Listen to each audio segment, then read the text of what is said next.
Ahora sí. Muy buen día, chicos. Me disculpo por la tardanza. Terminé la clase de pregrado a las 11:29, que fue justito cuando les mandé también el link. Y aproveché de ir a traerme un cafecito y ver a mi beba. Bien, vamos a comenzar. Yo quiero comentarles que hoy es nuestra penúltima clase. El viernes ya vendría a ser la última. Y de ahí ya pasamos a la próxima clase. Yo voy a atender consultas de tal manera de que terminen la guía y nos vayamos preparando para el certamen. Bien, ¿qué les ha parecido? Yo quisiera tener el feedback de los diferentes casos de estudios que les han ido dando mis estudiantes de doctorado. Como les dije, la idea de esos casos es que ustedes vayan viendo las distintas temáticas en las que nosotros trabajamos en robótica percepción, y sobre todo para que se den cuenta de que un curso de robótica o una formación en robótica requiere un sílabus de al menos 6 cursos, ¿sí? No solamente uno, que es este, que el que yo doy, que es más un curso introductorio, y no tanto de profundización de las diferentes temáticas. ¿Qué les ha parecido entonces? Porque esta es la primera vez en que yo invito a mis estudiantes de doctorado a dar unos casos de estudio dentro de mi ramo de posgrado, y quisiera tener el feedback para ver si esto va a formar parte de la metodología Eternum o no. ¿Les ha gustado? Obviamente, mis chicos no necesariamente tienen habilidades docentes, ¿sí? La idea es que muestren los trabajos en que ellos están investigando, y por supuesto que desarrollen esas habilidades que les van a ser de utilidad en el futuro.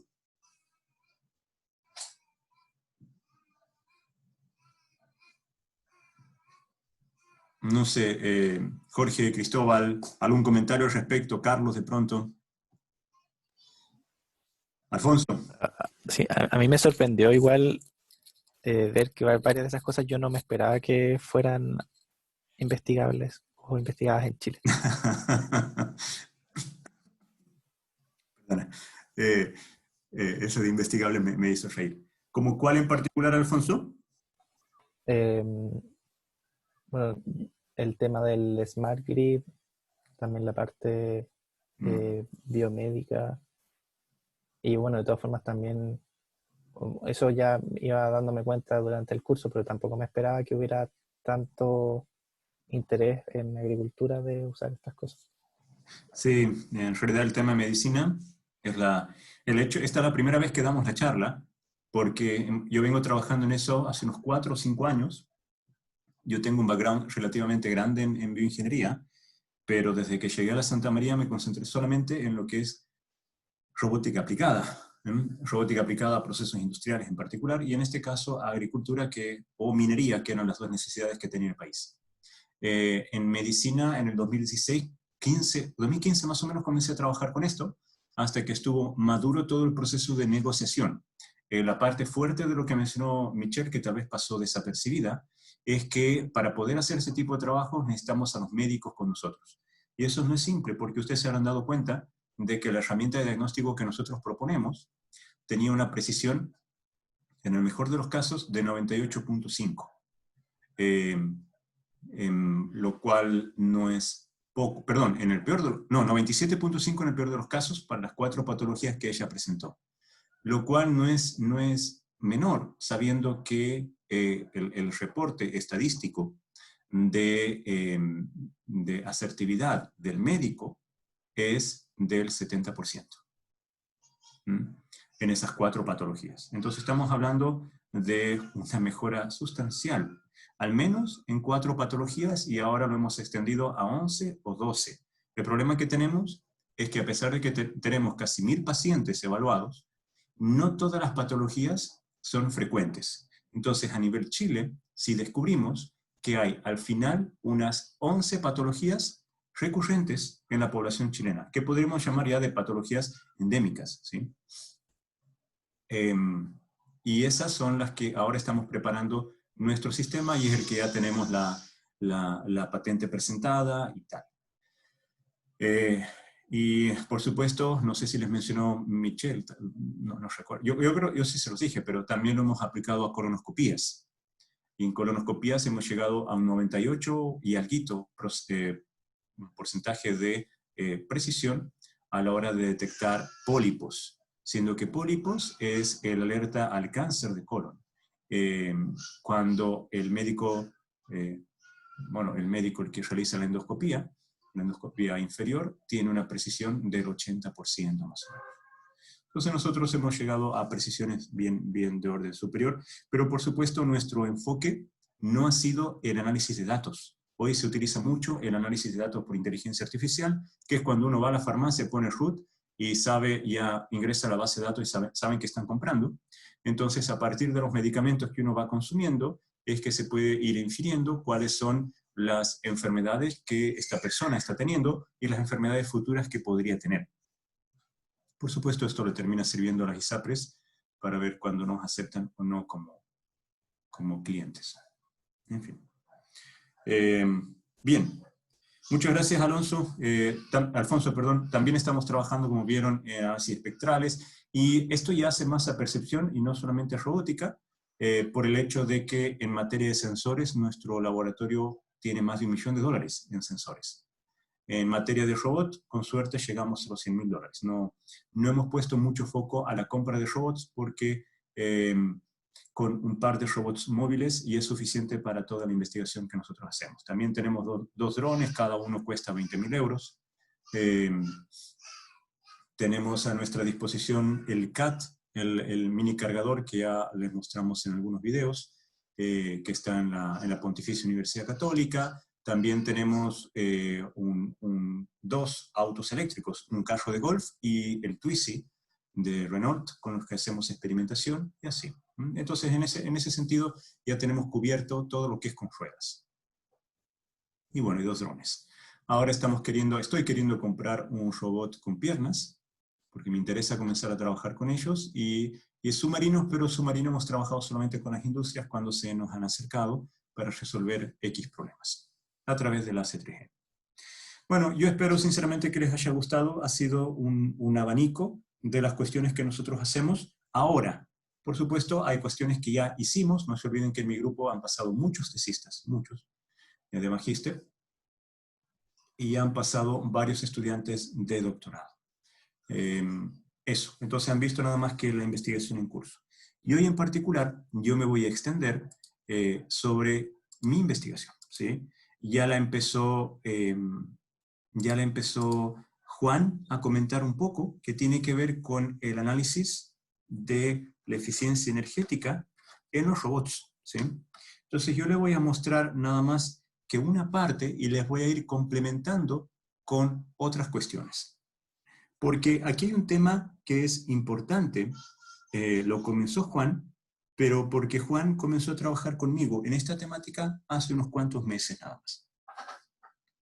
¿Qué es lo que sucede, chicos? Nosotros tenemos el terreno, ¿sí? Este es el terreno. La calidad del terreno, el tipo de terreno, la verdad que sí nos interesa. Y ya les voy a explicar por qué. Entonces tenemos el terreno. En el terreno nosotros tenemos una rueda. Bueno, esa es una rueda, ¿sí? En esa rueda nosotros tenemos que hacer algunas hipótesis. Por ejemplo, que el contacto de la rueda con el terreno sea de una línea, o en particular que exista nada más que un punto de contacto. Con eso estamos diciendo que la rueda es indeformable. Es una rueda rígida. El ruidito que están escuchando de fondo es mi bebita, ¿sí?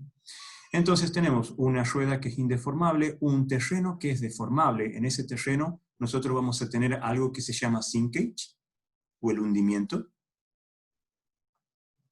Y vamos a tener algo que se llama slippage, que es el derrapamiento. Ambos efectos los tenemos que observar en una rueda, ¿sí? Ahora, dependiendo el tipo de terreno con el que estamos trabajando, puede ser, por ejemplo, lo que ya dijo Juan, puede ser la gravilla, puede ser tierra, puede ser césped, e inclusive puede ser arena, lo hemos hecho con arena también, y lo hemos hecho con asfalto o pavimento. Y hemos trabajado con otro tipo de terrenos. Y a su vez, chicos, pueden suceder los terrenos híbridos. Mitad asfalto, mitad gravilla, gravilla con tierra, asfalto con tierra. Podemos tener todas las combinaciones que nosotros queramos acá. De 2 o más terrenos al mismo tiempo. Lo que sucede es lo siguiente, y este es el razonamiento que yo les dejo. Supongamos que vamos en un vehículo, ¿sí? No pensemos, perdón, en las vibraciones que tiene ese vehículo. Pensamos en lo siguiente, vamos en un vehículo, el vehículo está suficientemente amortiguado, ese vehículo para nosotros, ¿sí? Nosotros como conductores, supongamos que por esas cosas de la vida, es uno de estos vehículos que tienen la velocidad crucero, nosotros la dejamos en 100 kilómetros por hora. Esa es nuestra velocidad crucero. Ahora nosotros como pasajeros, en materia de velocidad, no vamos a sentir ninguna diferencia, ojo, en la velocidad en esta dirección, no vamos a sentir ninguna diferencia si la rueda está atravesando asfalto, está atravesando gravilla, tierra, césped o arena. Ninguna. Porque nuestro vehículo va a 100 kilómetros por hora. Pero sin embargo, el esfuerzo que hace el motor para que nuestras ruedas puedan girar a una velocidad tangencial de 100 kilómetros por hora no es el mismo de si estamos atravesando asfalto, si estamos atravesando gravilla, si estamos atravesando césped, arena, que podemos tener mucho hundimiento, o si estamos atravesando por tierra o cualquier otro terreno. Entonces, la velocidad que nosotros como pasajeros, o la velocidad del cuerpo rígido, va a ser la misma dada por el controlador que tiene nuestro sistema, el esfuerzo que hace el motor no es el mismo. En particular, nosotros podemos tener respuestas que sean, a ver, si partimos de velocidad cero, aquí tenemos nosotros nuestra referencia, es una referencia escalón de 100 kilómetros por hora. Esto es 100 kilómetros por hora. Partimos de una velocidad, esto es tiempo, partimos de una velocidad cero, queremos llegar a los 100 kilómetros por hora, supongamos que tenemos un sistema, un controlador, que es sobreamortiguado. Entonces, dependiendo el tipo de terreno con el que nos encontremos, la cohesión que exista entre la rueda y el terreno, es que esta sobreamortiguación va a ser diferente. Podríamos llegar casi inmediatamente o podríamos tener mayores oscilaciones, ¿sí? Esto es porque nuestro modelo cambia, el modelo dinámico de la rueda-terreno cambia. Aún más, pensemos lo más simple, porque trabajar con sobreamortiguación no es bueno, en el sentido de que vamos a experimentar aceleraciones y desaceleraciones. Vamos a suponer que solamente experimentamos aceleración hasta que llegamos a la velocidad constante. Y esto es, vamos a tener entonces una respuesta que es subamortiguada. Una respuesta de esta naturaleza. Perdonen los dibujitos tan feos, ¿sí? Ahora, dependiendo si estamos trabajando con tierra, gravilla, césped, arena, es que esta subamortiguación va a ser más aplanada o no. Lo que tenemos acá es una pérdida de energía, en el sentido de que hasta que alcanzamos la velocidad crucero, ha pasado mucho tiempo y ha pasado mucho esfuerzo que está haciendo el motor. O lo mismo si estamos trabajando con respuestas sobreamortiguadas, hasta que llegamos a una convergencia de la velocidad crucero que buscamos. Aquí, chicos, hay pérdida de energía. Entonces, lo que sucede es que nosotros tenemos que optimizar de alguna forma la cantidad de energía con la que estamos trabajando.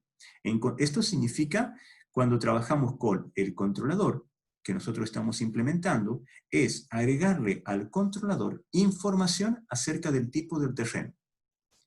La información que nosotros agregamos al controlador tiene que ver básicamente con el tuneo que hagamos al controlador. Supongamos que estamos proponiendo una estrategia bien trivial de un controlador de tipo proporcional, ¿sí? Entonces sabemos que la velocidad V va a ser igual a una constante P. Eso es un controlador, o sea, más o menos algunas cosas, un controlador proporcional, ¿sí? Ahora, supongamos que le ponemos una parte derivativa, no sé, algún punto por acá, qué sé yo. Esta de hecho es la velocidad S, el despegue. Le ponemos una parte derivativa, pero esto le vamos a poner un alfa y aquí le vamos a poner un beta. Este alfa y este beta, chicos, son las constantes de tuneo. Esto es el tuning que sufre el controlador. Cuando ustedes quieren sintonizar un PID, justamente sintonizar es encontrar las constantes que hacen que el PID responda de la forma que ustedes están buscando. A lo que voy es lo siguiente. Cuando cambiamos el terreno, nosotros cambiamos la dinámica rueda-terreno. No podemos estar modelando constantemente cuál es el sinkage, cuál es el slippage y demás, porque hay mucha estocasticidad ahí. Lo que sí podemos, sin embargo, es adaptar el tuneo de nuestro controlador para que la respuesta optimice la energía. En ese sentido, nosotros hemos trabajado mucho en agricultura, no en minería. En esta etapa no hemos trabajado en minería, pero sí hemos trabajado con vehículos urbanos. Yo luego les voy a mostrar algunos resultados que son interesantes. Esto tiene aplicación directa con el sistema de transporte inteligente, Intelligent Transportation Systems, ¿sí? Que de hecho yo soy editor de la revista de la IEEE en este sentido. Los sistemas de transporte inteligente están muy asociados a lo que es la electromovilidad. Y la electromovilidad no es solamente el tema de baterías. Obviamente, considera el tema de baterías, de carga y tal, de lo cual nosotros ya tenemos varios trabajos hechos. De hecho, yo los invito a ustedes para que, si tienen ganas, por supuesto, revisen los trabajos que no forman parte de los casos de estudio, porque corresponden a investigadores postdocs que han pasado por mis manos, digamos, como también por ex estudiantes míos de doctorados que ya se graduaron. Por cierto, yo entiendo que la universidad recientemente firmó un convenio con esta empresa china. Pero sí tenemos este vehículo, sí lo tenemos en mi laboratorio. Entonces, hacemos los experimentos de electromovilidad, pero que tienen que ver con el uso eficiente de energía durante la navegación o durante el recorrido. No tiene que ver con la carga, con el sistema de carga, con los convertidores, con las baterías, no. Eso a mí no me interesa. Lo que a mí me interesa es cómo el vehículo, a partir de sus señales de control y del conocimiento que tengamos de su mecánica, su dinámica y del terreno, podemos optimizar el consumo energético. A partir de eso, nosotros, las áreas acá que por supuesto englobamos, tienen que ver con la industria 4.0, la industria de electromovilidad. El problema de ruteo es un problema que nosotros lo abarcamos tanto como sea necesario. Ya vamos a ver algunos ejemplos y por qué el ruteo o maniobrabilidad es importante. Y por supuesto, el tema de la energía. En lo que hace a power, insisto, en estaciones de carga, convertidores, baterías y demás, no me interesa. Podemos tener el tipo de batería que sea, la estación de carga dispuesta. De hecho, las estaciones de carga lo digo entre comillas, si estamos estudiando dónde colocarlas, ¿sí? Pero no estamos, yo no me he metido en el tema de cómo diseñarlas, como tampoco los convertidores, esos temas de otros colegas de otras áreas de nuestro departamento. Pero sí me interesa estimar esto. En particular, es lo que se llama prognosis. Ya les contó Juan un poquito, yo me voy a extender en esto. Queremos hacer una estimación, una predicción de cuánta energía vamos a necesitar para un determinado recorrido. El tema más simple que tiene que ver con el problema del ruteo es lo que nosotros vemos en agricultura. Lo que ustedes ven acá es cuando nosotros tenemos, y esto sucede siempre, ¿sí? En agricultura está el problema logístico de cómo la maquinaria se va a mover. Ahora, esto lo hace el agricultor, ¿sí? Diseña cuál va a ser el camino que va a seguir a la hora ya sea de sembrar o de recolectar.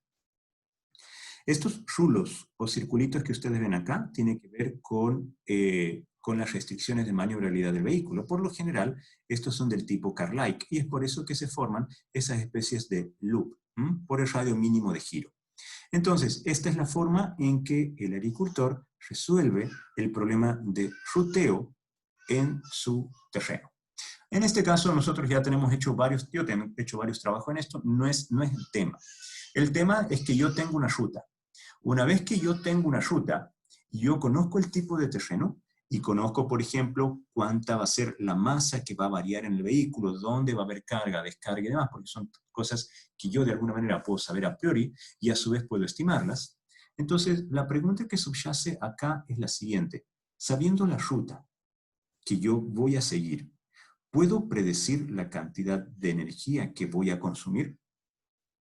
Entonces, para eso, por supuesto, yo necesito el tiempo, la distancia y la energía. Esto es lo que yo quiero estimar. Esto es lo que yo no conozco. La distancia es lo que yo ya sé, porque es la planificación que yo tengo. Ojo, esto no está descabellado. Si ustedes toman Waze y quieren ir del punto A al punto B, nosotros ya vimos cuando veíamos roadmaps, ¿sí? Quieren ir del punto A al punto B, ya les da la distancia. Entonces, esto es algo que nosotros conocemos. El tiempo es algo que nosotros conocemos. El mismo Waze ya les da una estimación del tiempo. Luego lo vamos a ver cómo lo tratamos.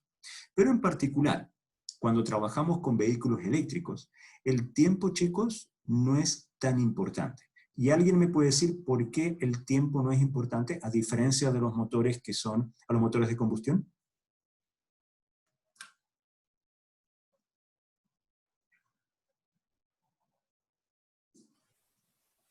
Si no se mueve, no hay corriente.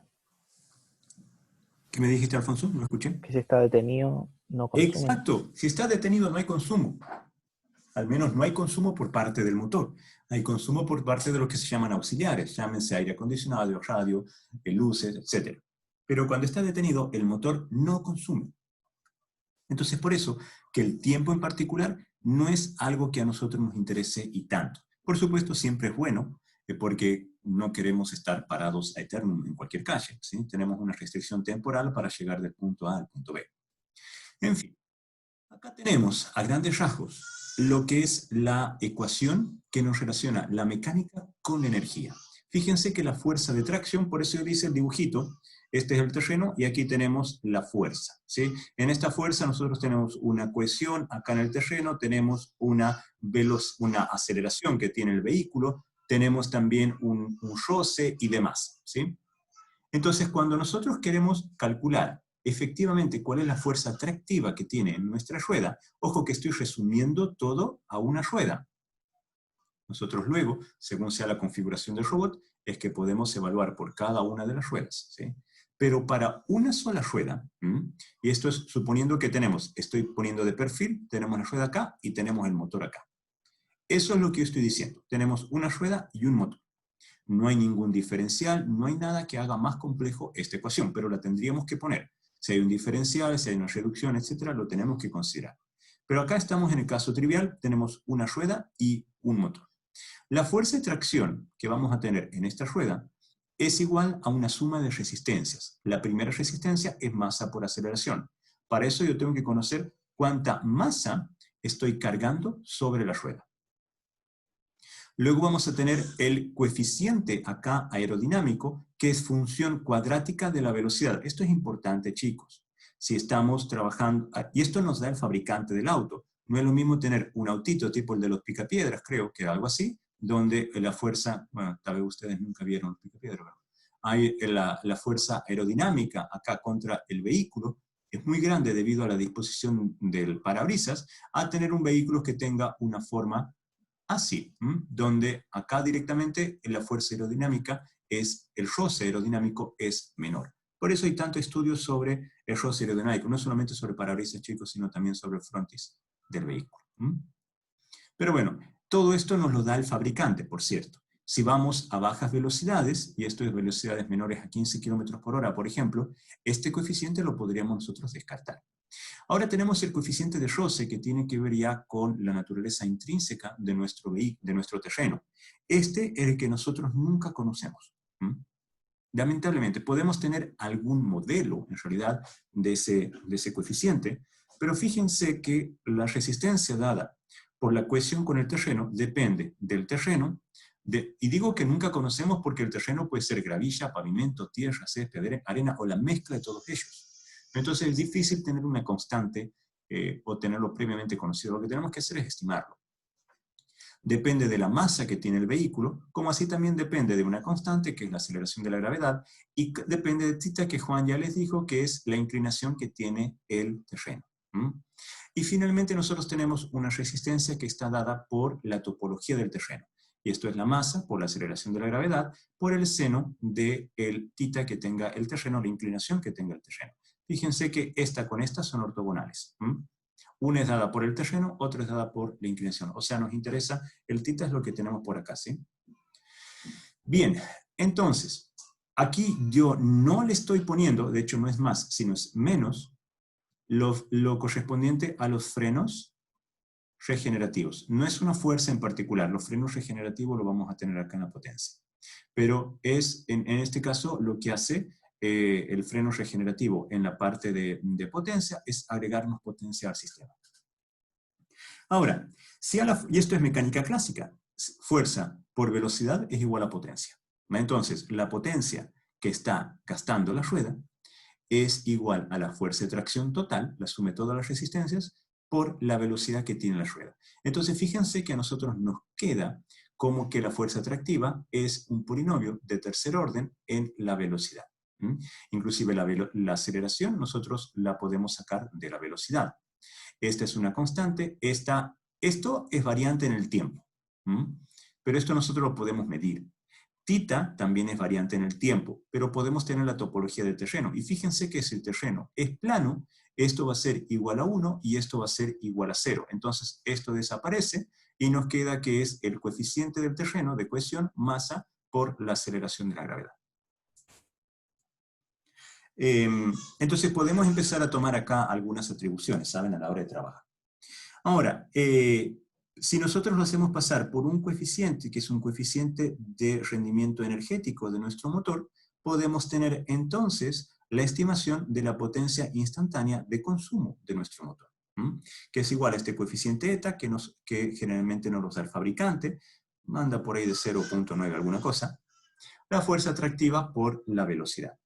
Si nosotros extendemos, vamos a ver que es una ecuación en diferencias, también polinomial, de V, donde tenemos por acá m que varía con el tiempo, la velocidad que varía con el tiempo. Claramente aquí nosotros podemos hacer algunas apreciaciones, discretizaciones, por ejemplo, de que nos permitan trabajar directamente con la velocidad y no con su derivada. Sabemos que el diferencial de la velocidad es la velocidad en k menos la velocidad en k menos 1, los diferentes tiempos. Y si dividimos entre delta de t, a esto lo dividimos en el tiempo de sample.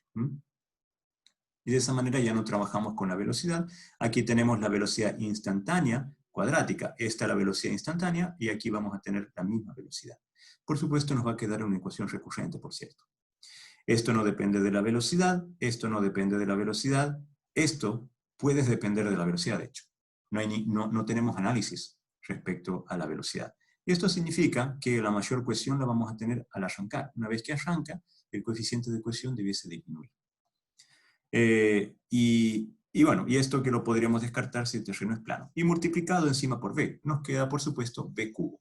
Y esto es igual, chicos, a la tensión. La tensión que nosotros medimos en la batería por la corriente que medimos en la batería. Ahora, no se olviden que lo que yo quiero es hacer una estimación. Porque uno podría decir, bueno, ¿sabes qué? Directamente acá, para saber cuánto consume el vehículo en recorrer todo eso, medimos directamente de la batería. Lo cual está perfecto. Pero para eso yo necesito recorrer. ¿Sí? Y lo que yo quiero es no tener que recorrer y tener un conocimiento previo de cuánto va a consumir en energía mi vehículo. Esa es, por supuesto, la idea. Y es por eso que hacemos todo este análisis. Dicho eso, es que comenzamos a darle un framework de trabajo. Entonces, tenemos por un lado, a ver, aquí me estoy metiendo un poco de lleno a lo que es mi investigación, ¿sí? Tenemos nosotros el modelo de la potencia instantánea, lo acabamos de encontrar para los diferentes tipos de terrenos. Lo que cambia es el FRL. También podemos estimar la energía a partir de la potencia, no se olviden que es la integral, ¿sí? Lo que tenemos que hacer es ver cómo podemos hacer encajar todo. Aquí, por favor, tengan en cuenta de que ya estoy trabajando a un nivel de integración tecnológica. No estoy trabajando a un nivel solamente matemático, abstracto, no estoy trabajando a un nivel algorítmico. Aquí estoy integrando todo. Entonces nosotros tenemos un modelo del cual hay parámetros que hay que estimar. M, la masa, es uno de ellos. Calculamos la potencia instantánea de consumo, estimamos la energía a partir del modelo. Eso es lo que nosotros ya tenemos hecho. Ahora falta cómo nosotros podemos trabajar con datos. Para eso tenemos datos. Después vamos a ver qué tipos de datos son los que son útiles, ¿sí?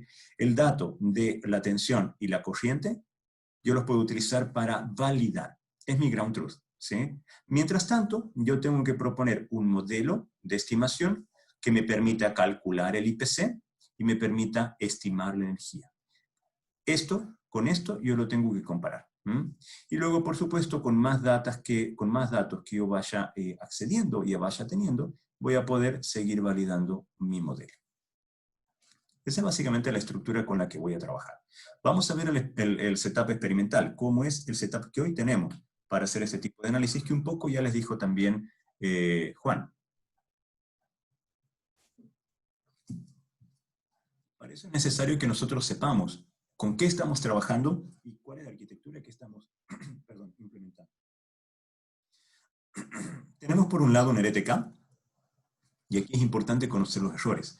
La RTK tiene un error menor al al centímetro. De hecho, es 0.9. El error del RTK es 0.9 centímetros, 9 milímetros, ¿sí? Eso es importante porque podemos tomar la RTK también como ground truth. Este vehículo en particular no tiene encoders. Nosotros vamos a estimar la velocidad a partir de la posición. No tiene acelerómetros, no le hemos colocado una IMU, ¿sí? Todo esto lo vamos haciendo de a poco. No tiene una IMU, todo lo hacemos a partir de la posición. Y aquí hay una restricción más. ¿Y por qué es que lo hago yo a partir de la posición? Porque en realidad nosotros, cuando queremos estimar cuando utilizan Waze o cualquier otro aplicativo, básicamente utilizan el GPS o la antena de GNSS que ya tiene el smartphone. Por ahí lo pueden combinar también con una IMU, pero las IMUs que vienen en los smartphones no son tan buenas, ¿sí? Entonces, en mi esquema de trabajo es trabajar con la mínima cantidad de estimaciones posibles, perdón, con la mínima cantidad de sensores posibles, y estimar el resto. Entonces tenemos una RTK que es súper buena, de las mejores que hay en el mercado y que tiene un error menor al centímetro. El 0.9 es el peor caso. Tanto horizontal como de altitud. Luego tenemos acá, le hemos puesto una cámara set, pero esto va variando, ¿sí? Hoy tenemos una cámara set, mañana tenemos una RealSense y demás. Esta cámara set ve hacia adelante. Esta cámara set lo que está viendo es hacia adelante al terreno. Entonces siempre sabemos lo que va a estar adelante del robot. Y tenemos los sensores de corriente, los vamos a tener acá. Fíjense que la cantidad de elementos en nuestro vehículo es mínima. También tenemos, por supuesto, algunas restricciones, que es cuál es la frecuencia de trabajo de nuestra RTK. Tenemos también, aquí está, fíjense, el error lo redondeamos a 1 centímetro y el vertical a 2 centímetros. La frecuencia de trabajo, también acá tenemos nuestro sensor, que vamos a ver los sensores de corriente, a qué trabaja. El tema de las frecuencias es todo un tema, chicos. Tenemos que cumplir el teorema de Nyquist a rajatabla, si no, esto no va a funcionar. La cámara set en particular, la estamos utilizando en USB 3 porque si no, el teorema de Nyquist no aplica, ojo con eso. Conocemos también lo que es la masa del vehículo, las velocidades máximas que podemos tener, fíjense que son chicas, entonces podemos descartar acá el coeficiente, el roce aerodinámico, ¿sí? Las velocidades son bien bajas. Pero esta es la velocidad nominal, o sea, la máxima velocidad que nos dice el fabricante a máxima carga. Cuando está sin la máxima carga, si bien esto pesa casi 700 kilos, la máxima carga llega hasta la tonelada y algo, y esa es la velocidad máxima que puede tener. Y por supuesto, todo esto tenemos aquí, lo procesamos todo en una GPU. Por dentro tuvimos que aislar la GPU, esto es para poder poner GPU gemelas, necesitamos mucha carga computacional, de hecho. Aquí van las baterías de la GPU, aquí tienen la Jetson, es donde hacemos todo el procesamiento, no conectamos un computador, tratamos de dejar todo lo más ¿cuál sería la palabra? En vez de poner un computador, directamente poner una GPU y listo. Sí trabajamos mucho con lo que es Rapid Prototyping, ¿sí? Prototipado rápido, y trabajamos mucho con la gente de Ingeniería de Diseño de Productos, IDP. De hecho, uno de nuestros socios de investigación es de IDP, que es el que me hace todas las estructuras que yo necesito. Aquí hay ciertas cuestiones a cumplir, por ejemplo, la altura mínima para que no haya interferencia cruzada. El GPS tiene interferencia cruzada dado por cualquier cosa, cualquier metal que nosotros pongamos cerca, y este es muy susceptible de tener las famosas jaulas de Faraday. Entonces, bueno, es todo un tema, perdón, Faraday con mayúscula. Es todo un tema, el GPS lo tenemos que poner en altura, alejado de metal. Ahora vamos a la electrónica, también desarrollamos todo lo que es los sensores, ¿sí?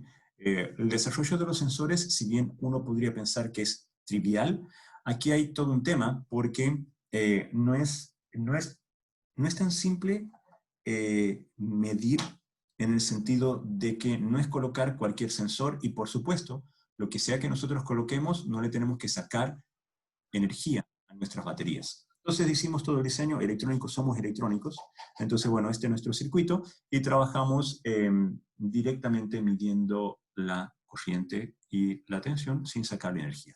Modelamos En este caso, ambos sensores. Por un lado tenemos el sensor de tensión, que nos da bastante lineal. Y aquí está 2 sigma representado, que es súper chiquitito, fíjense, respecto al voltio. Y luego tenemos, o sea, estamos hablando de máximo de 80 voltios, y tenemos esta desviación estándar. Y por otro lado tenemos el sensor de corriente, que ha sido bien crítico. Fíjense acá, estamos trabajando con corrientes, tal vez ha pasado un poco desapercibida, pero nosotros trabajamos con 72 voltios, ¿sí? Y la cantidad de corrientes, bueno, sáquenla directamente, aquí tienen los kilovatios, y saquen cuánto es el pic de corriente que nosotros podemos sacar. De hecho, aquí lo tienen. Hemos tenido que conseguir un sensor de corriente por inducción que va de los menos 300 amperes a los 300 amperes. No nos interesan los menos 300 amperes porque los frenos regenerativos, en realidad, no me van a dar menos 300 amperes de vuelta. Pero lamentablemente sí nos van a dar acerca, el pic de corriente que nosotros detectamos era de 200 y tal. Es peligroso, por cierto. Entonces todo tenía que ser bien hecho con las restricciones de seguridad, las IP correspondientes, etc. El modelado, que lo necesitábamos, y de nuevo teníamos para corrientes de 200 y tantos amperes, teníamos esta desviación estándar. O sea, la mayor corriente nos da esta mayor desviación estándar, que no es tanta. Entonces estamos bien menor al amper. Entonces no considere en este caso necesario hacer la propagación del error desde estos sensores. Los tomé directamente como ground truth, así como son. La arquitectura general, cómo nosotros hemos integrado todo esto, la RTK, por supuesto, con los diferentes scripts de ROS para que esto funcione. Trabajamos con el sistema operativo ROS, por cierto. Esto está implementado en la Jetson. Generamos los ROSBAC correspondientes, y para la cámara C también, para nuestros sensores. Esto es lo que tuvimos que hacer. Esto ya lo encontramos, esto ya lo... No, perdón. Esto también lo tuvimos que hacer. La cámara C ya lo sacamos de alguien que lo había hecho, básicamente. Y todo esto lo teníamos que integrar de tal manera de que pudiera procesar. Hay sí un procesamiento que hemos hecho offline, que tiene que ver sobre todo con las imágenes. Antes de poder hacer que todo funcione de manera online, tuvimos que ir a procesamiento offline, de hecho. Ya les voy a mostrar. Aquí tenemos el ambiente, y ya les mostré un poco Juan en su momento, yo lo extiendo. Hemos trabajado, esto es en la sede de Viña del Mar, el que no la conozca lo invito. Mi laboratorio está por acá. En el laboratorio grande, tengo casi 40 metros cuadrados, lo cual es mucho, considerando que mi laboratorio actual en la universidad tiene 8 metros cuadrados. Y estoy en el 4º piso y trabajo con robótica. Así que cada vez que tenemos que hacer experiencia es un dolor de espalda terrible. Tenemos que bajar todo el equipamiento. Hicimos experiencia en la cancha de fútbol que está acá. Hicimos experiencia en la otra cancha de fútbol que está acá, que es la seca. Hicimos experiencia en este estacionamiento donde están las palas LDH de minería que se utiliza, que bueno, en la sede parece que estuvieron trabajando en su momento, y también con pavimento en la calle que está acá. ¿Por qué es que utilizamos esos terrenos en particular? Porque nuestro vehículo tiene freno regenerativo. El problema del freno regenerativo es que si nosotros vamos en pendiente, en bajada, ¿sí? El freno regenerativo ya nos está alimentando la batería. Y eso es lo que no queremos. Entonces buscamos los terrenos que sean planos, y por lo tanto el θ iba a ser igual a 0. Más o menos igual a 0, ¿sí? La idea es que el freno regenerativo no afectara tanto en nuestra investigación porque no está contemplado. Y ese es un tema de tesis, digamos, que yo estoy ofreciendo, de incluir el freno regenerativo en nuestros modelos y hacer los experimentos correspondientes. Hay que modelar. El experimento que hicimos, al menos para un experimento a largo plazo, que no incluye césped, ¿sí? Porque fíjense que el terreno lo tenemos aislado, pero el otro es comunicable. El pavimento lo tenemos acá, podemos pasar por gravilla acá, y finalmente terminamos en tierra acá. El césped era un experimento aparte. La metodología fue bien simple, bueno, no tan simple en realidad. O sea, esta es la metodología en general que seguimos, ya sea lo que les mostró Juan y lo que no les mostró Juan, que es inmenso. Tenemos la información de RGB, que es la que provee nuestra cámara, la clasificación del terreno en tiempo real. Nosotros necesitamos saber sobre qué terreno está andando el vehículo. Tenemos la identificación de profundidad, que en realidad no nos ha dado muchos datos, pero es bueno para saber si el vehículo va a pasar cerca de un pozo o tiene algún obstáculo cerca. La localización, que solamente la estamos utilizando para obviamente para la parte GIS de nuestro trabajo, la geolocalización, pero también para estimación de velocidad y por supuesto la estimación de aceleración. Y luego tenemos nuestros sensores electrónicos, eléctricos, perdón, de corriente y de voltaje para la medición de la potencia. Todo esto lo tenemos que sincronizar en el tiempo. Y ahí aparecen, por supuesto, diferentes bloquecitos de sincronización. Si bien trabajamos con ROS, nos tenemos que asegurar que todo quede sincronizado. Las mediciones sean al mismo instante. Al final de cuentas, el tiempo de sampling con el que estamos trabajando es de 0.1 segundos, que es el tiempo de sampling por default que manejo en mi laboratorio. Acá un poquito nada más de cómo estimamos la velocidad. Es típico de dadas dos posiciones. La ventaja de trabajar con un GPS de tan buena precisión, un ETK de tan buena, es que aquí tenemos una medición y el error es este, menor al centímetro. El error que vemos en pantalla es parecido al error que vamos a tener en el vehículo cuando se está moviendo en terreno. Entonces, con dos instantes sucesivos, el vehículo se tiene que haber desplazado más de 1 centímetro, lo cual sucede para las velocidades mínimas con las que trabajamos. Lo tenemos por acá. Supongamos, entonces ya podemos calcular el vector que une ambos dominios. Y ahí sacamos nosotros la velocidad estimada más menos un delta de velocidad, que también lo tenemos que incluir. Tenemos, por supuesto, que anticiparnos a todas las transformaciones. Esto es algo que ya está hecho, ¿sí? Todas las transformaciones homogéneas que hay en el vehículo. ¿Por qué? Porque la cámara que tenemos acá está desplazada del RTK. El RTK mide la posición acá, ¿sí? La cámara la tenemos acá, hay un desplazamiento y hay una rotación. La rotación dada, bueno, aquí usamos θ de nuevo, pero la rotación de la cámara, ¿sí? Y aparte, el control del vehículo lo hacemos acá, en el punto medio del vehículo. Entonces también hay una altura que tenemos que considerar. Todo eso ya está resuelto.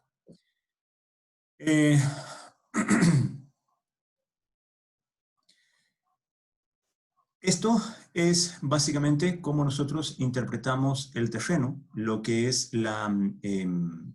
bueno, cuando nosotros queremos modelar el terreno. Esto es solamente una gráfica de muestra de cómo nosotros podemos modelar el terreno a través de los píxeles y de la profundidad que nos da la cámara. Esto es, de hecho, lo hemos cambiado varias veces, no es tan relevante para la investigación. Aquí están las matrices propias de rotación, ¿sí? O sea, como les dije, está resuelto, los datos ya los tenemos, etc. Eso tal vez les interese a ustedes, que es como nosotros clasificamos el terreno. Esto es lo que ve, bueno, la cámara la tenemos puesta horizontal en este caso, pero es solamente para fines de demostración. No utilizamos toda la imagen, utilizamos nada más que esta ventana dentro de la imagen, la que dividimos en grillas, y de esas grillas tomamos un sampling que es aleatorio. Aquí tenemos 4, 8, 12, 16 muestras. De esas muestras, en un ambiente de más o menos 2 píxeles, lo que hacemos es, esta subimagen es la que nosotros clasificamos. Las muestras son las que están en cian, y sacamos las subimágenes en un entorno de cada una de las muestras. Y estas muestras son las que nosotros determinamos qué tipo de terreno es. Entonces, dependiendo del tipo de terreno, por supuesto nos vamos a quedar, el vehículo supongamos que la tenemos acá, si la orden de maniobra es hacia el frente, entonces nos vamos a quedar con un promedio del tipo de terrenos que encontremos acá. Cuando digo promedio es porque a la tierra le vamos a llamar, supongamos, 1, a la gravilla, la vamos a llamar, supongamos, 2, a la tierra, al césped, le vamos a llamar 3, y así sucesivamente. Entonces luego sacamos el promedio y vemos a cuál de estas clases se aproxima. Es algo bien trivial y bien primitivo. Y con eso ya sabemos entonces qué tipo de terreno es. Para eso utilizamos máquinas de soporte, support vector machines. Eso nos ha funcionado bien. Y las utilizamos para hacer la clasificación. Y aquí tenemos nosotros nuestra matriz de confusión sobre cómo podemos trabajar. Esta es una técnica, hay otras, ¿sí? Lo que es difícil, chicos, es siempre, a partir de la imagen, detectar qué es terreno y qué no. Y ese es algo que nosotros no nos metimos.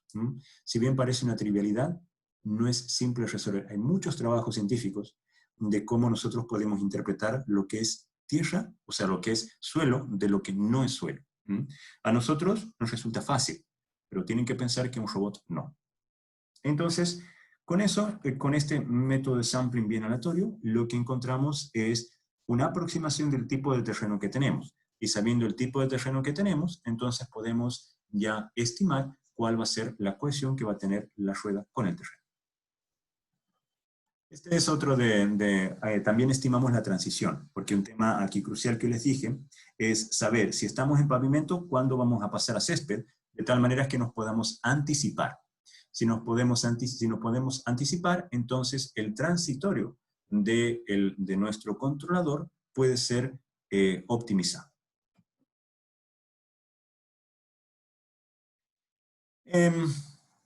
Aquí básicamente cómo logramos la sincronización de todos nuestros datos. ¿Sí? Bueno, pero esto me lo voy a pasar, en realidad es una solución ad hoc, no la tomen como tal, siempre vamos mejorando en este sentido. Lo que tenemos que garantizar es que todo se ha hecho en el tiempo de sampling con el que estamos diseñando esto, que a final de cuentas, una máquina en estado finito.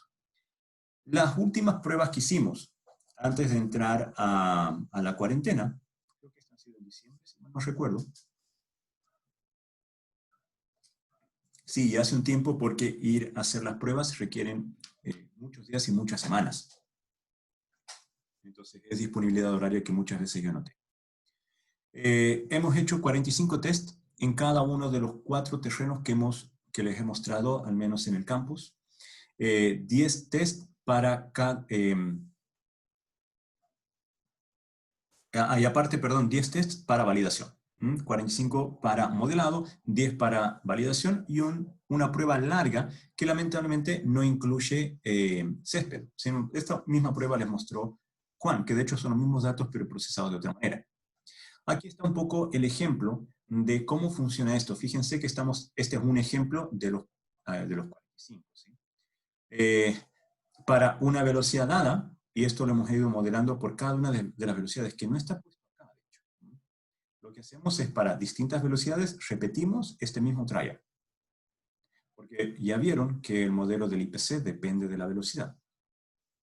Entonces aquí vemos cómo se comporta la potencia. Como ven, la potencia tiene un comportamiento bastante estocástico. Lo que pasa es que acá es típico. Este es el transitorio, desde que comienza a moverse. Lo que nos interesa es a velocidad constante. Lo mismo acá, nos interesa a velocidad constante, que es la que tenemos acá, nos interesa a velocidad constante acá y acá. ¿Sí? Este es el dato que de pronto nos interesa, no el transitorio, porque el transitorio, chicos, lo vamos a tener siempre diferente y va a depender, lamentablemente, de muchas condiciones, tanto del vehículo como el terreno. Nos interesa el IPC en estado estacionario. Si nosotros conocemos el IPC en estados estacionarios, entonces nosotros podemos obtener, de alguna manera, estimar FRL, la fuerza, la resistencia de cohesión con el terreno, y de esa manera nosotros vamos a poder luego saber y modelar el transitorio. Pero para estudiarlo, lo dejamos por ahora. Nos interesa más el comportamiento estacionario del IPC. Aquí está un poco lo que Juan no les mostró, los mostró a grandes rasgos, de hecho, cuando nosotros analizamos, y esto es lo interesante. Fíjense que modelamos por dos partes. Primero acá tenemos el transitorio, el que les mostré del IPC, que lo dejamos para el último, pero primero modelamos el comportamiento del IPC para el estado estacionario de la velocidad.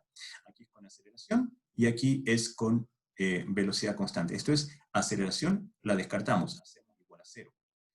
Y esto es importante porque no se olviden que, voy a volver bastante atrás, en el modelo de nuestro vehículo, si hacemos nosotros la aceleración igual a 0, sucede algo interesante. Si la aceleración es igual a 0, entonces este desaparece, haciendo la aceleración igual a 0. Entonces ya no tenemos derivadas en nuestro modelo. Y al no tener derivadas, nos queda que todo nuestro modelo es función básicamente de la velocidad nada más,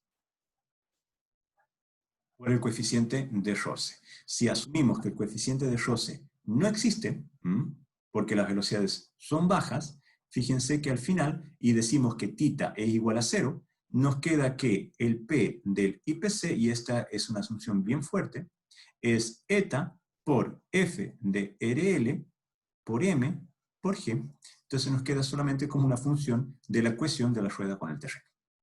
Por eso es que hacemos ese tipo de pruebas. pruebas con aceleración y pruebas sin aceleración. Y modelamos. Y lo modelamos de manera diferente. Ambas las podemos utilizar para calcular, hacer una prognosis. Bien, con esto, nosotros ya tenemos los modelos, el modelo para tierra, el modelo para césped, para gravilla, para pavimento. Y por supuesto, también lo tenemos, que no están mostrados acá, los modelos híbridos. Cuando pasamos de tierra a gravilla, cuando pasamos de tierra a césped y viceversa. Todo esto lo tenemos también modelado. Lo que es interesante, ya les mostré un poco Juan, es cómo nosotros podemos estimar el consumo de energía. A los 10 trials que dejamos para validación, es esto que está acá. El fabricante nos dice cuánta energía, cuánta potencia básicamente consume el vehículo. ¿Sí? Y esto nos da 5 horas de autonomía a velocidad máxima, creo que es, no me acuerdo, esto lo tengo que chequear. 5 horas creo que es a velocidad máxima. Entonces, esto es lo que dice el fabricante. A partir de ello, nosotros estimamos cuánta es, según el fabricante, la cantidad de energía o potencia que ha usado el vehículo. Y acá tenemos la energía que nosotros medimos de las baterías y acá tenemos la energía que nosotros predijimos a partir de nuestro modelo. Directamente el modelo que está acá, que luego Juan les mostró un modelo mejorado. Acá está para los 10 tests. Para los 10 tests, como ven, nosotros estamos más cerca del consumo real de lo que nos dice el fabricante.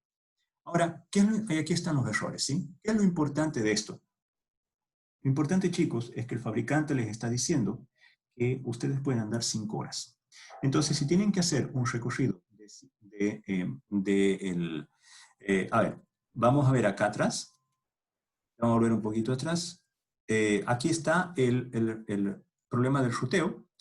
Este problema de ruteo para una velocidad, supongamos, de 10 kilómetros por hora, como ejemplo nada más, les va a llevar entonces, no sé, 15 horas. 15 horas recorrer. Si son 15 horas, significa que el vehículo va a tener, según el fabricante, que cargarse 3 veces. Entonces, por logística, el agricultor o el industrial en este caso va a tener que contemplar 3 cargas, ya sea de batería o 3 estaciones o 3 interrupciones del proceso para carga del vehículo. Y el vehículo se carga en 8 o 9 horas, no sé qué. Sin embargo, lo que nosotros descubrimos es que, al menos en los tests que hicimos, de esas 5 horas, en realidad nuestro vehículo, como podemos ahora hacer una prognosis en función del terreno y sabiendo las velocidades a las que puede trabajar, podemos estimar mejor cuánta energía efectivamente va a consumir el vehículo en función de las velocidades que le estamos dando y de todo el recorrido que va a hacer. Entonces, lo que dicen estas estadísticas que están aquí atrás, estas estadísticas lo que nos dice es, básicamente, de que en vez de tener que interrumpir, supongamos, 3 veces el proceso, nosotros podemos hacer una mejor prognosis y tal vez en vez de cargarlo cada 5 horas, como dice el fabricante, lo podemos cargar cada 8 horas. Y si es cada 8 horas, entonces nuestro proceso, en vez de cuando tarda 15 horas, lo podemos particionar en 2. Eso significa en dinero y en tiempos mucho para el industrial. O dicho de otro modo, antes tendríamos que haber pensado en 3 vehículos para las 3 partes en que se particiona el problema y acá nada más en 2. Entonces hay un decremento bien importante en la logística y en los costos asociados. Aquí, a grandes rasgos, cómo nos dan las estadísticas. ¿Sí? Nosotros tenemos un error en tierra de 13.85 respecto a lo que nos dice el sensor, mientras que lo que dice el fabricante es 200.3.6%. Claramente, chicos, aquí lo que estamos diciendo es que conviene hacer este tipo de análisis para decrementar claramente los costos que tenemos asociados al proceso. Aquí no. Esto, si tomamos la información del fabricante, estamos aumentando los costos. Bueno, este video se los voy a mostrar enseguida. Aquí cómo nos queda en el consumo de energía, que al final es lo que nos interesa para hacer la prognosis. Y finalmente mostrarle, yo me lo voy a pasar rápido, los artículos que hemos logrado. O sea, y tenemos más, de hecho. Aquí hay uno, aquí hay otro, y aquí hay otro. Esos 3 son nuestros y, por supuesto, un capítulo del libro que todavía no sale. Esos son los artículos que tenemos hasta ahora. Lo hemos implementado en una Jetson, así es un desarrollo bien interesante, porque integra todas las áreas de conocimiento que hace la robótica, y ahora estamos en proceso de automatizar el vehículo, porque lo que no les dije es que el vehículo lo manejamos, no está automatizado, lo manejamos. Entonces, esa es otra cosa interesante. Nosotros estamos manejando el vehículo y no requerimos un robot. Por eso yo les hablaba de la electromovilidad. Les voy a mostrar ahora uno de los outcomes más importantes que tenemos en esta temática. Y les voy a mostrar nada más que con una imagen, ¿sí? Y en esa imagen, a ver si podemos discutir un poco. Nosotros, a partir de lo que ya tenemos, de lo que yo les mostré, vimos que con la posición era suficiente para que nosotros podamos estimar la posición. A ver, ya vimos el modelo de del consumo energético. El modelo del consumo energético depende entonces de algunos factores, digamos, externos, como es la inclinación del terreno, el tipo de terreno, pero también de otros que hacen al vehículo, como el coeficiente aerodinámico, del roce que tenga con el terreno, de la masa, etc. Entonces, la primera pregunta que nos hicimos es, bueno, ¿cómo podemos llevar esto efectivamente a la electromovilidad? En el sentido de que podamos tener una idea de dónde poner estaciones de carga. Y esto es lo más nuevo. ¿Sí? Esto es lo que está todavía en revisión, pero lo más nuevo que tenemos. Generamos lo que se llaman mapas de consumo. Lo que ustedes ven ahí es una porción de Berlín. No es todo Berlín, porque es gigantesco el mapa. Es una porción nada más. Donde nosotros directamente con información topográfica, y esto es solamente la información dada, en este caso por Google Maps, es que nosotros tenemos, primero, la dirección de las calles, por supuesto, y lo otro que tenemos es la inclinación entre dos nodos cualesquiera. Aquí tenemos, básicamente, chicos, grafos, ¿sí? Y el peso, grafos direccionales, ¿sí? Y tenemos un peso también dado por la inclinación.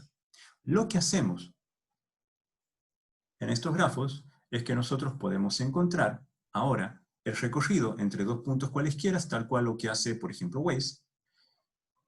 Como sabemos la inclinación que hay entre dos grafos cualesquiera adyacentes, esa inclinación es θ en nuestro modelo de consumo energético. Sabemos que el tipo de terreno es pavimento.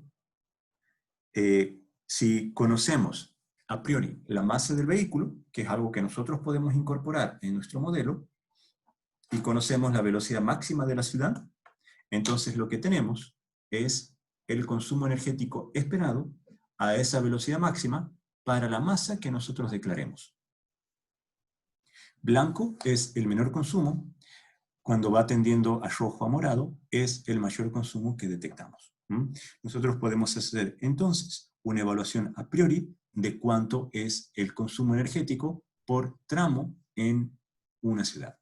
Para darles un ejemplo más aterrizado, al menos los que están acá en la quinta región, imagínense que van con su vehículo eléctrico y están por subir a Agua Santa.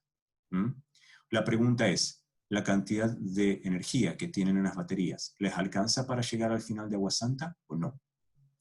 Entonces, el consumo energético que van a tener al subir a Agua Santa es tan grande, ¿sí?, que es bueno saber si nos conviene ahí poner una estación de carga o no. Entonces, con este mapa que tenemos acá, claramente nosotros podemos ir a tener información estratégica acerca de dónde nos conviene poner las estaciones de carga. Esto es Berlín. Déjenme mostrarles, tenemos también hecho, no es fácil, hacer esto nos lleva una buena cantidad de tiempo. Este que tenemos acá, les muestro enseguida, es el mapa de consumo de Madrid. Este que está acá es Madrid, es una porción también, no es todo. Y finalmente tenemos de San Pablo, que se lo voy a mostrar enseguida.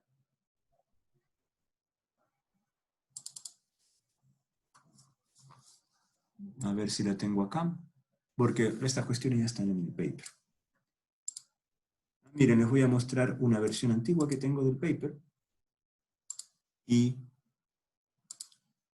ahí está el mapa de San Pablo. San Pablo ha sido el más difícil, por cierto, porque, bueno, no sé si ustedes conocen o no Brasil, pero son, digamos, puros, lo que llaman ellos, morros o cerros, o colinas. Esta es una porción de San Pablo. Fíjense cómo nos queda. Lo están viendo, ¿verdad? Sí. Ya.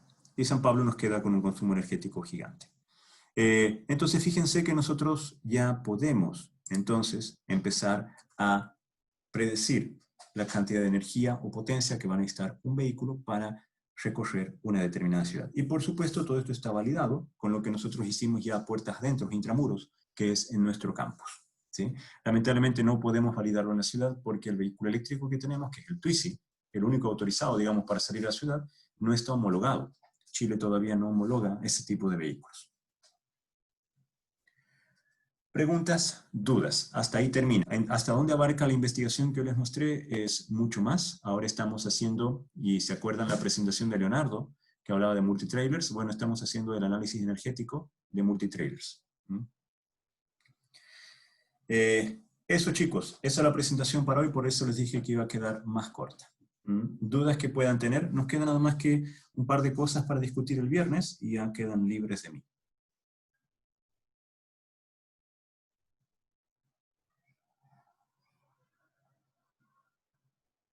¿Están todo bien?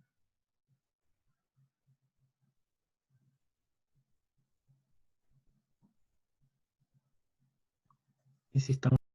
Por Sí, ejemplo, sí. un tema que todavía nosotros no hemos resuelto, para el que le interese, por supuesto, y por eso me gusta hacer propaganda, es un modelo único, global, de consumo energético de cualquier vehículo.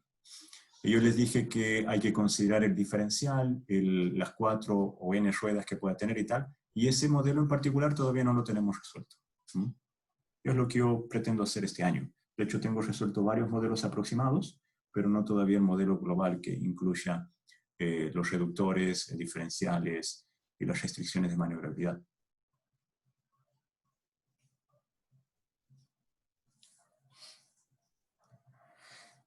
¿Todo eso ambientado en el ámbito agrícola o no? Cristóbal, ¿cómo, perdón? Esa unificación de problemas de ecuaciones, de algoritmos, ambientado en el rubro de agrícola o no? No, no, no, no. La unificación, gracias por la palabra, es para cualquier tipo de vehículo eléctrico. Para cualquiera. Porque yo les mostré aquí a medias, en realidad, les mostré un poco lo que era ciudad y les mostré lo que era agricultura. Pero la unificación del modelo es un único para un vehículo eléctrico. No importa dónde lo vayas a utilizar. Intentamos, a ver, el modelo urbano ya lo tenemos bien resuelto, el modelo rural lo tenemos bien, pero yo quiero ya ahora un modelo fenomenológico, no un modelo basado, esto es un data driven, básicamente, ¿sí? Lo que queremos, lo que yo quiero es un modelo fenomenológico y no un modelo basado en datos. Por supuesto lo voy a validar, lo quiero validar con datos, pero quiero un modelo completo. Lo que pasa es que mi hipótesis siempre es que la rueda y el motor van juntas. Perdón, van juntos. Y esto no es cierto. Nosotros tenemos un motor. En el caso eléctrico tenemos solamente un motor de tracción. Y esa tracción es dividida en ambas ruedas. Y tenemos luego una dirección. Entonces, ¿cómo eso influye en nuestro vehículo, en el estudio de energía que hacemos? Si fuera una rueda y un motor, ya lo tengo resuelto. Me faltaría poner nada más que el reductor, que es un paso trivial.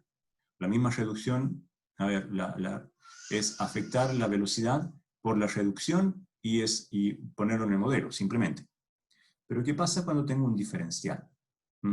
¿Qué pasa cuando tengo un motor y dos ruedas y hay un diferencial en el medio? Entonces hay detallecitos que todavía me faltan ver para llegar a una unificación. O sea, no son detallecitos, es investigación, ¿sí? Y no es una investigación de una tarde, me va a llevar unas buenas semanas y un par de meses tal vez. Por eso es un lindo tema de tesis. Y luego, por supuesto, lo validamos ya sea con el Twizy o con el carrito de golf. Ambos tienen exactamente el mismo modelo cinemático y el mismo modelo eléctrico. Ah, y por supuesto agregarle el freno regenerativo. Hoy no tenemos vehículo eléctrico sin freno regenerativo. Y el freno regenerativo es algo que hoy por hoy, lamentablemente, no se le está dando importancia. Entonces ahí tenemos una oportunidad de investigación. Preguntas, chicos. Y en todo esto, de tanto en tanto, hay filtros de Kalman metidos, ¿sí? Para hacer un tracking. Y les dije que tenía el video, perdonen, me olvidé. Les voy a mostrar el video correspondiente a eso. Cualquier cosa, chicos, todos los videos de mi trabajo están en nuestro canal de YouTube, que es Gray UTFSM, en YouTube, sí. Entonces, déjenme mostrarles el video.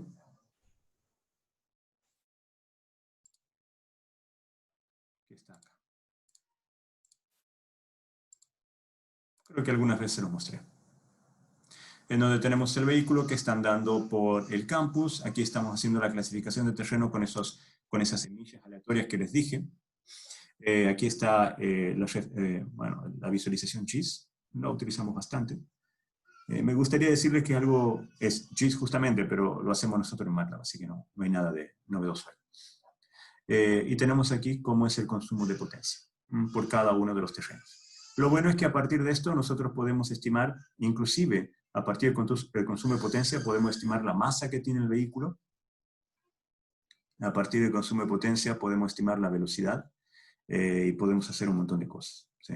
Este video en particular es 2X, está al doble de velocidad, para que al menos tenga alguna sensación de velocidad. Recuerden que el vehículo, el fabricante recomendaba no andar a más de 25 km por hora, entonces habría sido súper lento. Ahí pasamos a tierra, a gravilla, que es esa zona híbrida que les dije, a pasar directamente enteramente a gravilla. Y luego vamos a tierra y tal. Eso lo pueden encontrar en nuestro canal. Preguntas. Entonces, la imagen de la derecha del Acá. video, sí, esa es la separación por textura o sea, por material. Sí, o sea, utilizamos máquinas de soporte vectorial e histogramas nada más. Y ahí los colores que ves vos son representativos nada más. El de la tierra que tiene el colorcito más oscuro, el violeta, algo así que representa gravilla, el magenta que nos representaba, si mal no recuerdo, nos representaba césped y cosas así. Pero trabaja con mucho error, ¿sí? Nada más que el tema justamente del reconocimiento de terreno es algo que nosotros ya no le prestamos mucha importancia, porque como te mostré en la otra imagen, lo que hicimos con Berlín, San Pablo y Madrid, es que nosotros podemos tener información a priori sobre el tipo de terreno simplemente con la imagen de GPS. Necesitas una imagen, por supuesto, actualizada, pero podemos sacarla por ahí. De hecho, el reconocimiento de tipo de terreno no nos dio bien. Trabajamos con Deep Learning, que nos dio resultados malos. Trabajamos con, redes neuronales recurrentes y otras. Y trabajamos con máquinas de soporte vectorial, con algoritmos genéticos. Al final, máquina de soporte vectorial nos dio esa matriz de confusión que te mostré y fue suficiente, ¿sí?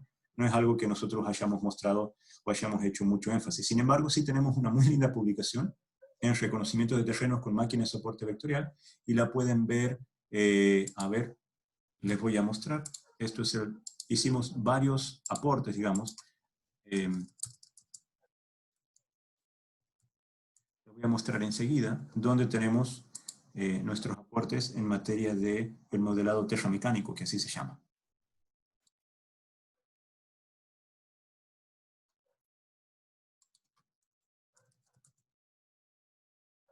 Bien. Les muestro inmediatamente. Eso lo tengo acá.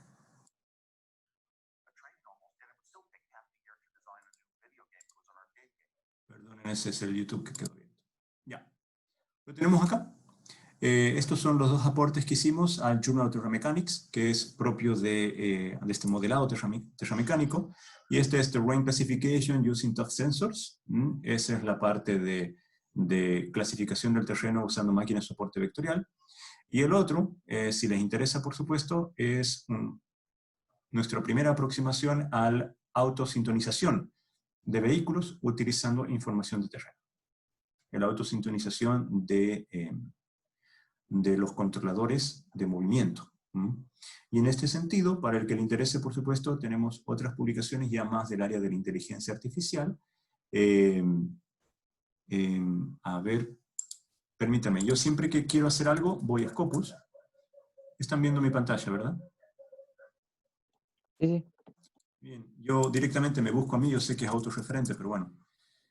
Por si acaso, en Scopus me buscan como Chain, ¿sí? Eso es porque viví mucho tiempo en Brasil y Portugal, y el segundo apellido es el apellido que se hereda, no el primero, como sucede en los países hispanos. Y acá directamente voy a... lo trabajé mucho con mis estudiantes de posgrado, aquí, con Javier. Bien, este hecho un Auto Mechanics que ustedes vieron. Este otro, que ya lo vamos a ver, está publicado en la IEEE Access, y finalmente este otro, que es de inteligencia artificial. Y acá ustedes pueden ver, por ejemplo, ya podemos resolver el problema de pérdida de rendimiento en vehículos debido a los cambios de terreno. Eso es, creo que Open Access, no estoy muy seguro. Y finalmente, este otro donde utilizamos ya estrategias de Machine Learning cuando el vehículo tiene que operar repetidamente en el mismo tipo de terreno. Esta es una gran ventaja porque si opera repetidamente en el mismo tipo de terreno podemos ir aprendiendo a medida que nos movemos, ¿sí? Y acá ustedes van a ver, por ejemplo, cómo podemos solucionar el problema de pérdida de rendimiento en los vehículos. Aquí hacemos ya de nuevo la clasificación por máquina de soporte vectorial y tal. O sea, bastante interesante. Y en este otro, para el que le guste más lo que hacemos en inteligencia artificial, perdonen, voy a entrar, porque yo soy editor de aquí de una revista, entonces me dejan, tengo acceso libre a todo. Yo soy editor de la revista Computers and Electronics in Agriculture, que es Q1. Bien, entonces acá, como les decía, tenemos todo, cómo ve la clasificación y nada, o sea, y empezamos a sintonizar los controladores. Esto ha sido un trabajo de un año entero. Y este otro también, pero en tareas repetitivas. La gran diferencia es que no nos movemos del tipo de terreno, y a medida que andamos por el terreno, podemos ir mejorando la sintonización de nuestros controladores para que ocupen la menor cantidad de energía posible. Y esto sí lo probamos en césped. Yo no sé si ustedes vieron alguna vez que dañamos el césped de la cancha de fútbol de la universidad.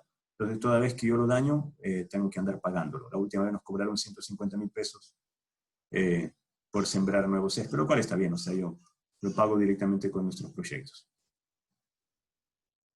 Eso chicos, es el trabajo que tengo hecho para el que quiera ver un poquito más. Y es mi investigación actual, de hecho. Viene siendo mi investigación actual hace un par de años. ¿Dudas?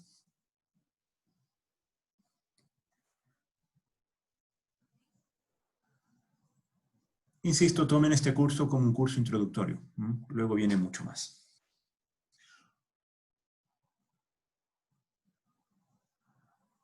Yo espero al menos intentar cambiarles la mente acerca de lo que robótica justamente significa.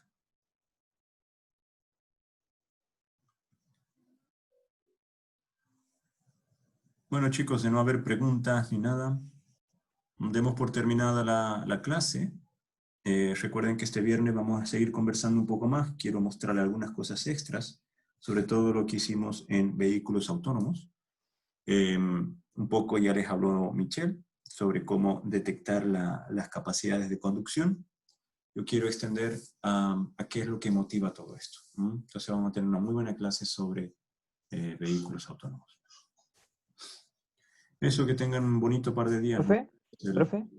Carlos, ¿Profe? ¿sí? Antes de que termine, antes de que se vaya, ¿le podemos hacer alguna consulta sobre la guía? Por supuesto, sí les dije que quedaba disponible para consultas.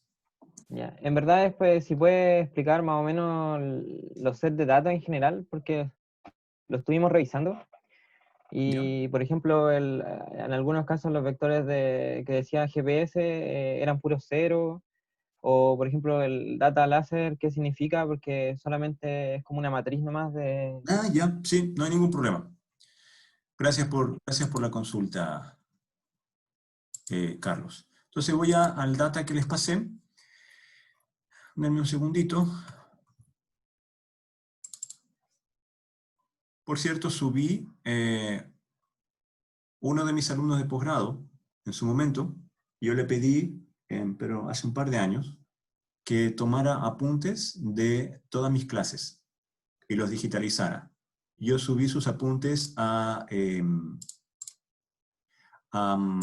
aula, por cualquier cosa, chicos. ¿Ya? No sé si lo habrán visto. Ok, bien. Vamos entonces.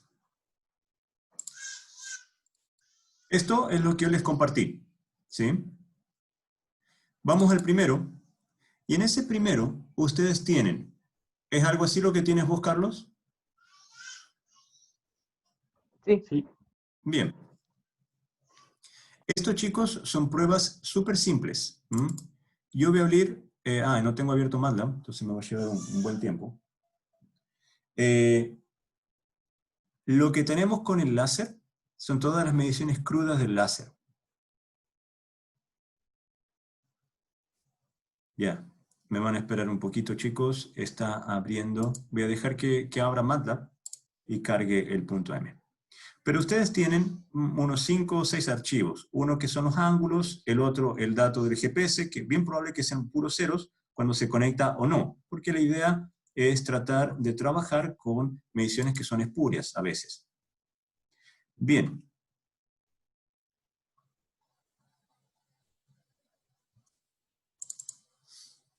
Aquí me abrió MATLAB. Denme un segundo que voy a cargar el punto mat.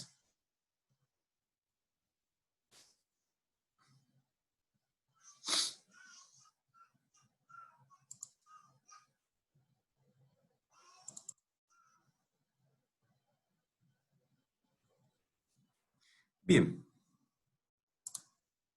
Chicos, esta experiencia que yo les pasé es excesivamente simple, ¿sí? Y digo esto porque yo sé que ustedes están sin tiempo, sobre todo porque entiendo que excepto uno, Jorge, el resto son estudiantes de pregrado / magíster. Entonces deben tener un semestre a full y malo. Lo que ustedes, en el caso del láser, fíjense, son 121 filas por 720 columnas. El láser que nosotros ocupamos es el Ocuyo. Yo se los mandé una vez al datasheet del Ocuyo. HL, a ver, déjenme verlo. ¿No es el mismo que puso de la guía 2 o no? ¿O Sí, es el distinto? mismo. Ah, ya. Es Ocuyo. Ahí está, el UTM 30LX. Ese es. Ahí está, es el UTM 30LX. Entonces, cuando ustedes ven acá ahí están viendo, ¿no? Cuando ustedes ven las 720 mediciones, significa la fila 1 es un scan. ¿Ya? Entonces, es un scan de datos y entre dos columnas cualesquiera tienen, a ver, déjenme sacar las cuentas, creo que tiene 240 grados, entonces 720 dividido 240, claro, está a 1/3 de grado. ¿Sí? La medición 172 está a 1/3 de grado de la medición 173. Porque va de 0 a 240 grados. ¿Me sigues, Carlos?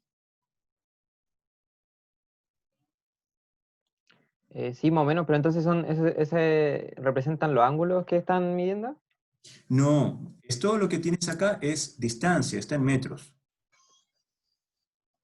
Ah, ya, ya. Ah, ya, ya, ahora sí ya la entendí entonces. Claro, porque el láser siempre te devuelve solamente distancias, no te devuelve ángulos. Lo habíamos hablado en su momento cuando estudiábamos el LiDAR. Te devuelve Sí, sí. Este es el primer scan. Significa que este es el ángulo 0. Esto es el 0.33. Esto es el 0.66. Este es el ángulo 1. Ah, ya, ya. Este es 1.33, 1.66 2. ¿Estamos?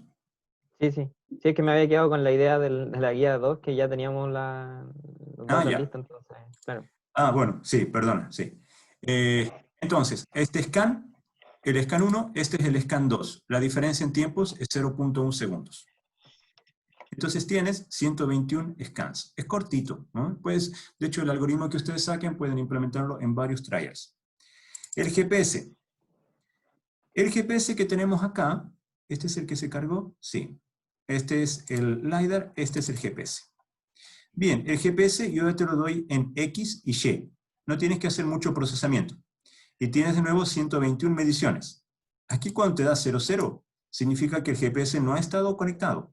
Entonces no lo vas a poder utilizar para fusionar. De hecho, te adelanto, puede que hasta en este trial el robot no se haya movido. ¿Sí? Vamos a velocidad.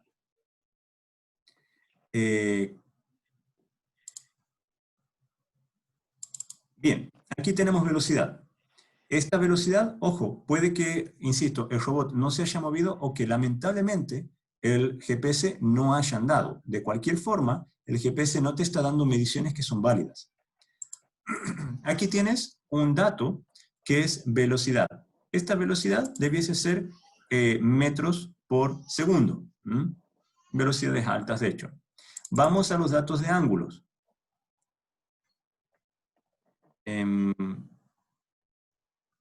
Creo que es este, ¿no? Bien, aquí tenemos datos de ángulos. Fíjense que el ángulo prácticamente no ha variado. Bueno, en realidad ha ido girando, pero esto está en grados, entonces no es tanto. Y luego tenemos, ya tenemos velocidad, y bueno, tenemos trayectoria. La trayectoria, asumo que es esto. Tenemos X, Y y θ de lo que sigue, de lo que se mueve el robot. X en metros, Y en metros y θ tiene que estar en radianes. ¿Sí? De hecho, ángulos acá, datos ángulos, yo me equivoqué. Datos ángulos que es datos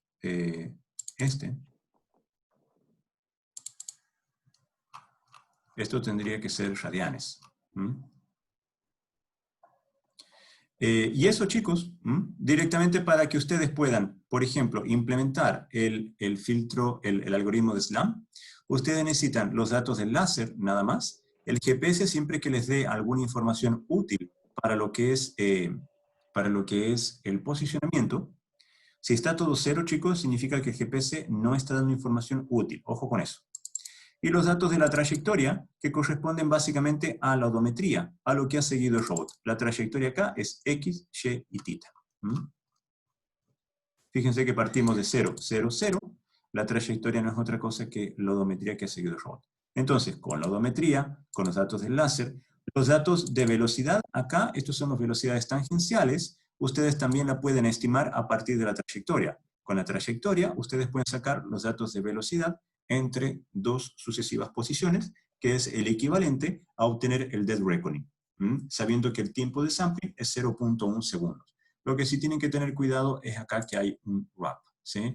Fíjense, van de 3.12 a menos 3.11. Son detallecitos que van a tener que tener cuidado a la hora de implementar. No sé si quedó claro, Carlos. Sí, ahora sí. Los datos de ángulo, ¿de dónde dijo que se sacaban? O sea, el data ángulo. O sea, datos ángulos lo tienes acá, ¿ya? Sí. Pero también lo tienes de la trayectoria. Porque Sí, pero ¿son de distintos sensores? sí, bien probable que en los ángulos nosotros hayamos directamente utilizado alguna IMU en su momento. Ya.